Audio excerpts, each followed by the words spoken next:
Shabbat Shalom, espectadores do Israel no Caminho. Eu estou aqui com a minha querida Ivani Camargo para falar e comentar mais uma paraxá. Tudo bom, Ivani? Tudo bem, Adriana? Shabbat Shalom. É um prazer estar aqui de novo no Israel no Caminho. E Shabbat Shalom, espectadores também. E hoje a gente vai falar da paraxá Shlach Lecha, que está em Números 13, 1 até 15, 41.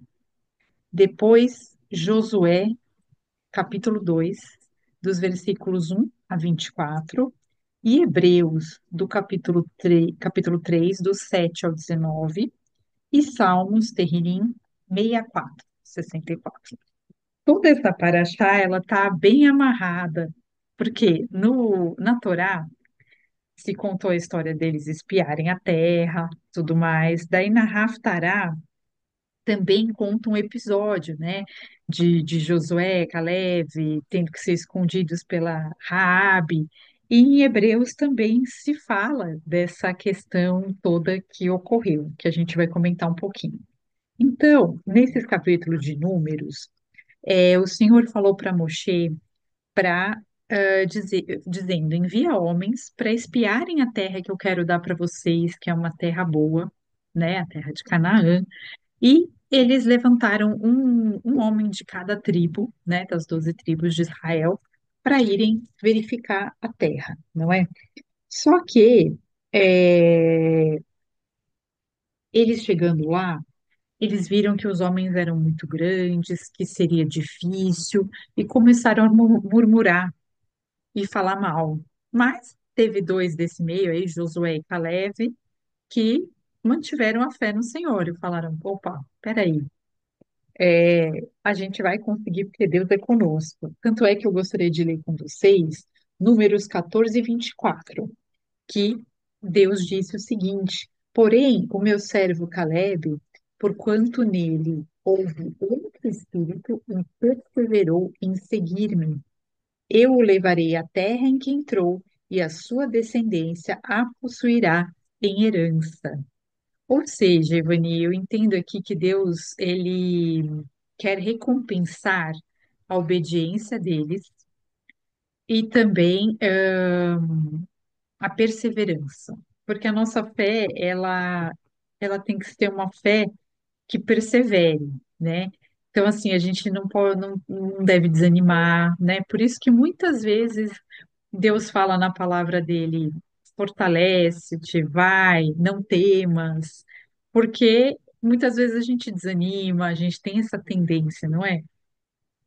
Verdade, verdade. E acho que Deus, o que que ele pensa, né? Quando a gente despreza Deus, assim, quando a gente não confia em Deus, ele assim, quando a gente não confia em Deus, é como se a gente desprezasse Deus, né? E isso, eu acho que isso deixa ele muito triste, assim, muito desconsolado, né? De que quando a gente não, não honra a fé nele, né?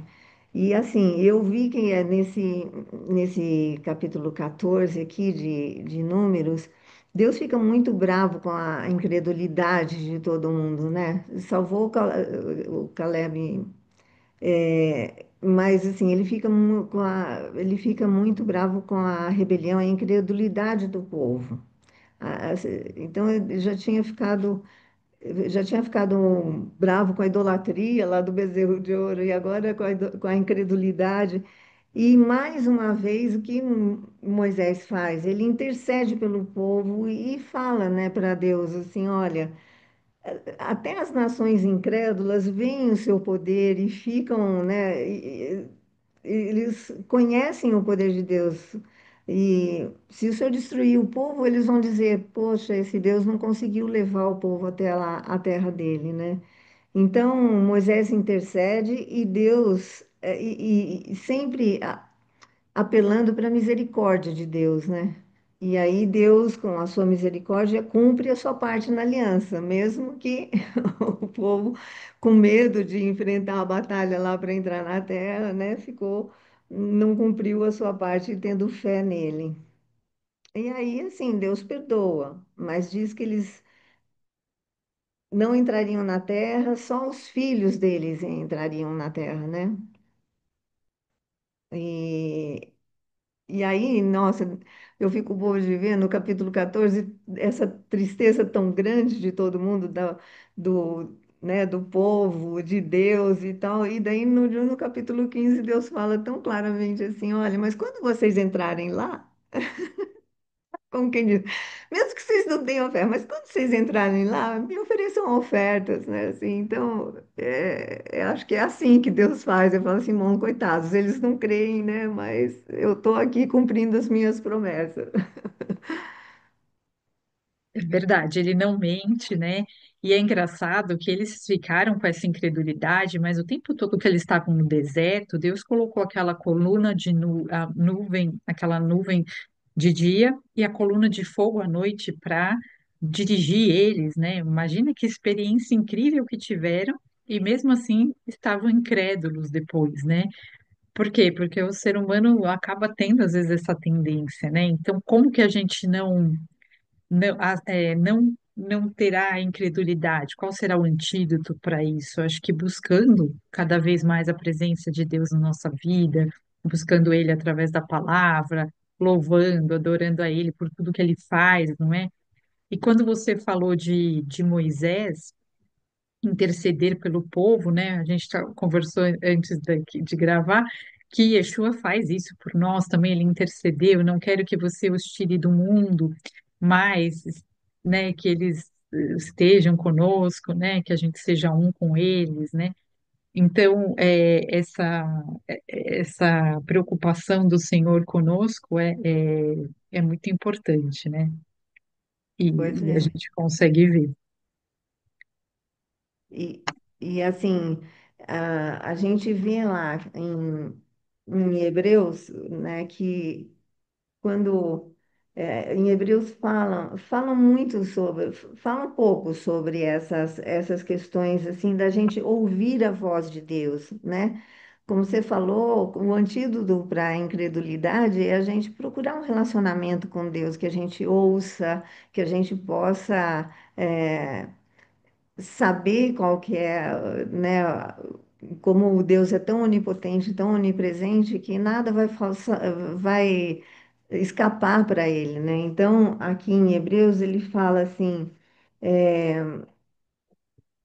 Moisés era fiel em toda a casa de Deus, como servo, para testemunho das coisas que haviam de ser anunciadas.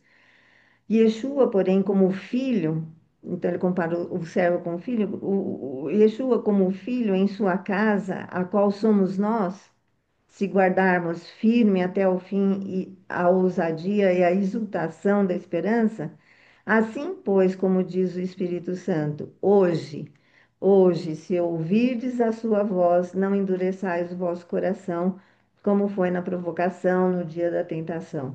Então, assim, quando ele está falando hoje, né, a gente pode trazer para hoje, assim, hoje, ouvir a voz de Yeshua, eh, para para ouvir hoje, desde aquele tempo até hoje, a gente pode ouvir, e esse hoje ainda vai se estender até que todos venham a crer, né, em Yeshua, em Deus.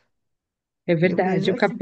E Hebreus, né, continuando aí o que até que você Ah, falou, nos 3:12 diz assim: Vede, irmãos, que nunca haja em qualquer de vós um coração mau e infiel para se apartar do Deus vivo. Então, ele quer a fidelidade da gente. Antes, exortai-vos uns aos outros todos os dias. Então, é importante quando a gente vê um irmão desanimado, a gente exortar, né? Durante o tempo que se chama hoje, como você falou, para que nenhum de nós se endureça pelo engano do pecado. Então, talvez o que faça também endurecer o nosso coração é o pecado. Então, quando pois a é, gente descobre que pecou e se arrepende, e pede perdão, a gente volta a se aproximar de Deus, né? Porque, na verdade, o pecado afasta a gente de Deus, né? Então, eles é, tiveram o pecado da idolatria primeiro, depois o pecado da incredulidade, mas alguns se mantiveram fiéis, permaneceram até o fim, né? Que a pois gente é, possa ser essas pessoas que permaneçam, né, até o fim, para que a gente chegue lá e Deus se agrade de nós, né? Pois é. E, E e esse pecado, a incredulidade, né, a idolatria também, a gente passa por isso também, né? Como sim, às vezes, em alguns momentos, a gente deixa mesmo de crer. Será que Deus vai fazer? Será que Deus vai fazer? é, E aí o arrependimento, né, de você realmente pedir para Yeshua, perdoar os seus pecados, dá uma esperança sempre, né? Uma esperança em Deus de que a gente pode sempre contar com Ele, né? E assim amém. como foi lá na aliança, quer dizer, o povo não cumpriu a parte dele na aliança, mas Deus sempre cumpriu a parte de Cadê? Deus. E conosco Ele faz as mesmas coisas, mesmo que a gente às vezes escorregue e não cumpra a nossa parte, e Yeshua já cobriu essa parte, já cobriu esses pecados para nós, né? É verdade, é verdade. E o Salmo 64 ele fala, né, no final, o justo se alegrará no Senhor e confiará nele, e todos os retos de coração se gloriarão. Então, assim, ele é a nossa Amém. esperança mesmo, né, Yeshua, porque ele veio para pagar os nossos pecados, né, pagar por ele, pelos pecados, mas a gente tem que fazer a nossa parte também, que é nos Sim. arrepender, que é buscar dia a dia estar mais perto dele. E quando a gente percebe que algo entra nesse caminho e acaba se nos distanciando, às vezes uma dúvida, às vezes uma incredulidade mesmo, uma desobediência, aí a gente se arrepende, né? Pede perdão, que ele é fiel e justo para nos perdoar de todo É pecado. fiel e justo, ele é verdade. É, Ele é, sim, fiel e justo para nos perdoar. Por isso é que verdade. no Salmo 64 a gente pode se alegrar mesmo. É, glória a Deus, né? Eu acho que a gente deseja aí a todos vocês que vocês tenham um Shabbat de muito shalom. Obrigada pela audiência. Obrigada, Ivani. E na semana que vem estamos de volta. Shabbat shalom, pessoal. Shabbat shalom, pessoal.